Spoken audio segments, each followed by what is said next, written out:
के रौनापार थाने की पुलिस ने मानसिक रूप से विक्षिप्त युवती के साथ दुष्कर्म के मामले में वांछित अभियुक्त को गिरफ्तार किया है।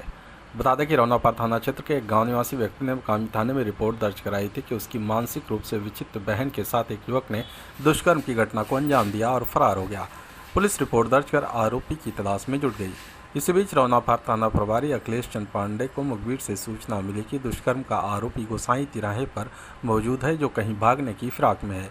सूचना के आधार पर थाना प्रभारी अखिलेश चंद पांडे अपने हमराइयों के साथ दबिश देकर वांछित अभियुक्त राजेंद्र साहनी को गिरफ्तार कर लिया।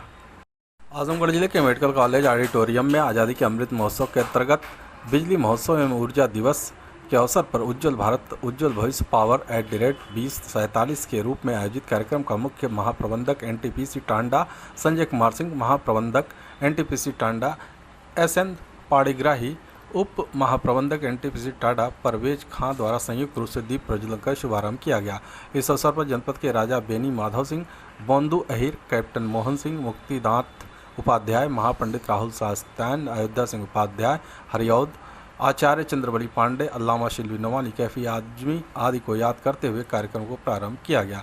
इसी के साथ ही सूत्रधार संस्थान द्वारा सांस्कृतिक कार्यक्रम और नुक्कड़ नाटक के माध्यम से ऊर्जा के क्षेत्र में भारत सरकार और राज्य सरकार द्वारा आज़ादी से अब तक ऊर्जा एवं नवीनीकरण ऊर्जा के क्षेत्र में विकास एवं भविष्य में प्राप्त होने वाली विकास संभावनाओं को प्रदर्शित किया गया, जो काफ़ी सराहनीय रहा।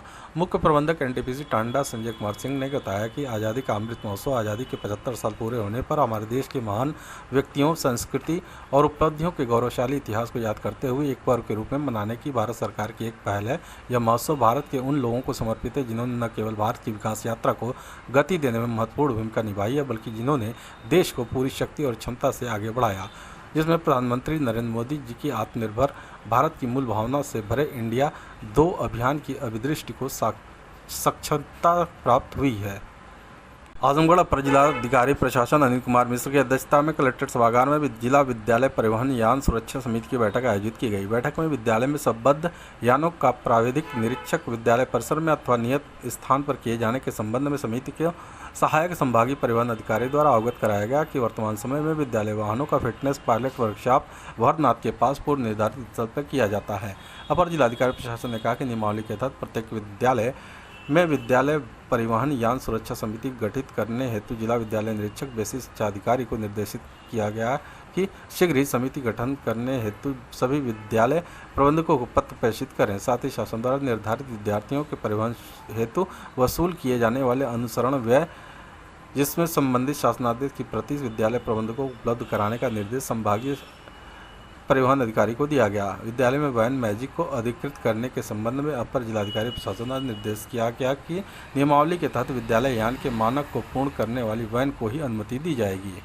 विद्यालय यान के चालकों के चरित्र सत्यापन के संबंध में पुलिस अधीक्षक यातायात द्वारा अवगत कराया गया कि चरित्र सत्यापन का कार्य संबंधित थानों से पत्राचार करते हुए कराना सुनिश्चित करें। आजमगढ़ खाद्य संस्करण मानक प्राधिकरण नई दिल्ली द्वारा प्रदत्त सचल खाद्य एवं जांच प्रयोगशाला द्वारा बनकट, अंजान सहित सगड़ी, जियनपुर और लाटघाट बाजार में विभिन्न प्रकार की दुकानों से 136 नमूनों की जांच की गई, जिसमें विभिन्न प्रकार की मिठाइयाँ, खोए से निर्मित, दूध से निर्मित मिठाइयाँ, मसाले आदि की जांच की गई। जांच में लगभग 88.3% नमूने पास पाए गए और 11.7% नमूने फेल पाए गए, जिसमें रंग एवं स्टार्च की उपस्थिति पाई गई। जिसके नमूने फेल पाए गए उन्हें विषय में समझाया भी गया और भविष्य में इसका ध्यान रखें, इसकी पुनरावृत्ति न हो और आगामी त्यौहार की तैयारी हेतु स्वच्छता एवं शुद्धता का विशेष ध्यान दिए जाने हेतु निर्देशित किया गया। सचल दल में जांच प्रयोगशाला के साथ खाद्य सुरक्षा अधिकारी राम बुझावन चौहान, संजय कुमार सिंह, प्रेमचंद तथा खाद्य सुपरवाइजर शंकर, SSW वाहन के संचालक ओमकार नाथ पांडे भी उपस्थित रहे। आजमगढ़ जिले के अहरौला थाना क्षेत्र के माहौल बाजार में बीते फरवरी माह में सरकारी देशी शराब की दुकान से बेची गई नकली शराब के सेवन से हुई मौतों के मामले में शनिवार को नया मोड़ ले लिया। जहरीली शराब कांड में पूर्व सांसद व वर्तमान सपा विधायक रमाकांत यादव का एक और मुसीबत खड़ी कर दिया है। पुलिस विवेचना में उनका नाम प्रकाश में आने के बाद उनकी मुश्किलें और बढ़ा दिया है। जनपद की पुलिस इन दिनों न्यायिक हिरासत में जेल में बंद सपा विधायक को पूछताछ के लिए कस्टडी रिमांड पर लेने के लिए न्यायालय में अर्जी दाखिल कर दिया है। बता दें कि बीते फरवरी माह में माहौल बाजार स्थित देशी शराब की दुकान से बेची गई जहरीली शराब के सेवन से दर्जन भर से ज़्यादा लोगों की मौत हुई थी, जबकि 5 दर्जन से अधिक लोग बीमार हो गए थे। हालांकि प्रशासन ने इस मामले में 7 लोगों के मौत की होने की पुष्टि की थी। अन्य मौतों के बारे में बताया गया था कि अन्य सभी मृतक पड़ोसी जनपद अम्बेडकर नगर जिले के रहने वाले हैं। उन दिनों प्रदेश की सुर्खियों में रही इस घटना के बाद प्रशासनिक कार्रवाई में 13 लोगों की गिरफ्तारी की गई। गिरफ्तार किए गए लोगों में सरकारी देशी शराब दुकान का अनुज्ञापी व सपा विधायक का भांजा रंगेश यादव भी शामिल रहा। नकली शराब के खिलाफ चलाए गए अभियान में अरौला थाना क्षेत्र के रुपईपुर गांव में की गई छापेमारी के दौरान 30 लाख कीमत की नकली शराब व कफ सिरप की बरामदगी के साथ ही एक ही परिवार के 5 भाइयों को आरोपित किया गया, जिसमें मोहम्मद कलीम, मोहम्मद नदीम, मोहम्मद फ़हीम, मोहम्मद नईम व मोहम्मद सलीम शामिल रहे। गिरफ्तार किए गए लोगों में 13 आरोपियों के खिलाफ गैंगस्टर जबकि 6 आरोपियों के खिलाफ राष्ट्रीय सुरक्षा अधिनियम रासुका की कार्रवाई की गई। इसके साथ ही पुलिस ने आरोपी बंधुओं की लगभग 75 लाख की संपत्ति को भी जब्त कर लिया था। बीते 25 जुलाई को सपा विधायक रमाकांत यादव को एक मामले में न्यायालय से जारी वारंट के मामले में उन्हें न्यायिक हिरासत में जेल भेज दिया गया। अब माहौल शराब कांड में सपा विधायक रमाकांत यादव का नाम प्रकाश में आने पर उन्हें शनिवार को इस मामले में एमपी एमएलए कोर्ट के प्रभारी मजिस्ट्रेट देवेंद्र प्रताप सिंह के समक्ष कारागार से लाकर पेश किया गया। अदालत ने उन्हें 14 दिन की न्यायिक अभिरक्षा में जेल भेज दिया। पुलिस ने इस मामले में पूछताछ के लिए पुलिस कस्टडी रिमांड पर लेने के लिए न्यायालय में अर्जी दाखिल किया है। एसपी अनुराग आर ने बताया कि शराब कांड के संबंध में अरौला थाने में दर्ज मुकदमे की विवेचना अभी जारी है। जहरीली शराब कांड में पुलिस की विवेचना में रमाकांत का नाम प्रकाश में आने के बाद इस मामले की वैज्ञानिक तरीके से विवेचना की जा रही है। इस मामले में रमाकांत यादव को न्यायालय में पेश कर कस्टडी रिमांड पर मांगा गया है। बता दें कि जनपद की इस चर्चित घटना के बाद प्रशासन ने जहरीली व नकली शराब के खिलाफ चलाए गए अभियान के दौरान जनपद की 8 मदिरा व बियर की दुकानों को निलंबित किया था। इस मामले में आबकारी विभाग के 4 कर्मचारियों को निलंबित करने के साथ ही अरौला थाने के तत्कालीन थाना प्रभारी व चिन्हित किए गए पुलिसकर्मियों के खिलाफ सख्त कार्रवाई की गई थी। सर, आज रमाकांत यादव को कोर्ट में पेश किया गया, क्या है पूरा मामला?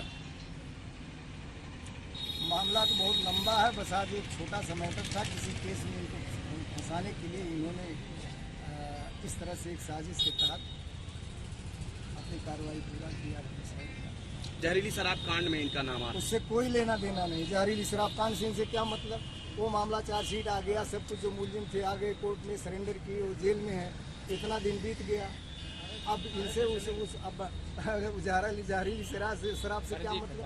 जो 4 बार सांसद है, जब 5 बार विधायक है, जो एक अच्छे काम से फुर्सत नहीं, शराब वराब ये क्या जानते हैं? ये सब केवल फंसाने के लिए एक साजिश है। थाना अरौला अंतर्गत फरवरी के माह में जो अवैध शराब की घटना हुई थी, जिसमें कुछ लोगों की मृत्यु हुई थी, उसमें एफआईआर नंबर 39/22 पंजीकृत की गई थी।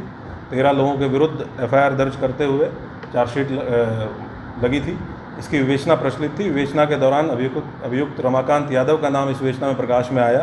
पुलिस के द्वारा बहुत साइंटिफिक तरीके से विवेचना की गई और माननीय न्यायालय से इनके रिमांड की रिक्वेस्ट की गई है। माननीय न्यायालय के सामने प्रक्रिया अभी चल रही है।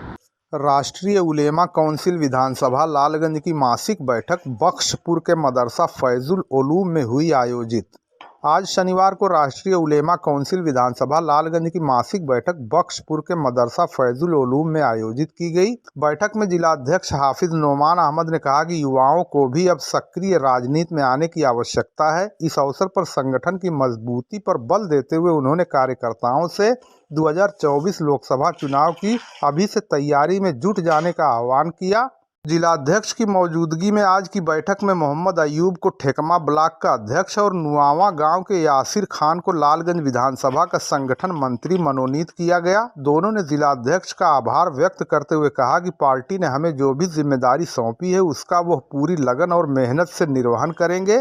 इस मौके पर जिला सचिव मिसबाहुद्दीन, लालगंज विधानसभा अध्यक्ष मिर्जा नियाज, मोहम्मद अजीम, शादाब उर्फ शब्बू, हसान, मोहम्मद अयूब, मुबीन अहमद, मोहम्मद असलम तथा अन्य कार्यकर्ता उपस्थित रहे। आज राष्ट्रीय उलमा काउंसिल विधानसभा लालगंज की मासिक बैठक बख्शपुर के मदरसा फैजुल उलूम में रखी गई थी और इस वक्त हमसे बातचीत करने के लिए जिला सचिव मिसबाहुद्दीन और लालगंज विधानसभा अध्यक्ष मिर्जा नियाज हैं। तो आज हम इनसे बात करते हैं। मिसबाहुद्दीन जी, आप बताइए मीटिंग के बारे में, आपकी मीटिंग कैसी रही? अल्हम्दुलिल्लाह हमारी मीटिंग बहुत कामयाब थी। काफ़ी लोग जुड़े हैं नए लोग। और मोहम्मद अयूब साहब को हुकमा ब्लॉक अध्यक्ष बनाया गया है और मोहम्मद यासिर खान को संगठन लालगंज संगठन मंत्री बनाया गया है। और इंशाल्लाह हम लोग ज़मीनी सतह पर मजबूती से काम कर रहे हैं और आइंदा भी करेंगे इंशाल्लाह।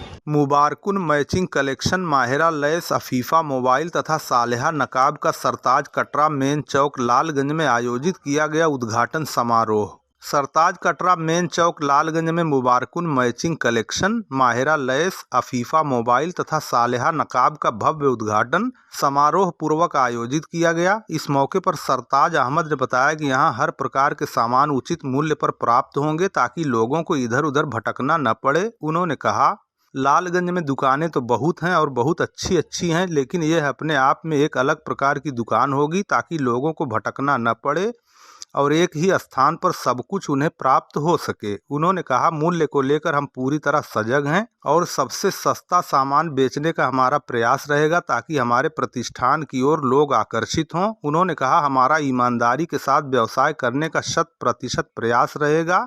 इस मौके पर अरसलान अहमद, मिराज अहमद, सोनू, वसीम, कन्हैया आदि के साथ अनेकों गणमान्य लोग उपस्थित रहे। अंत में सरताज अहमद ने सभी आगंतुकों का आभार प्रकट करते हुए धन्यवाद ज्ञापित किया।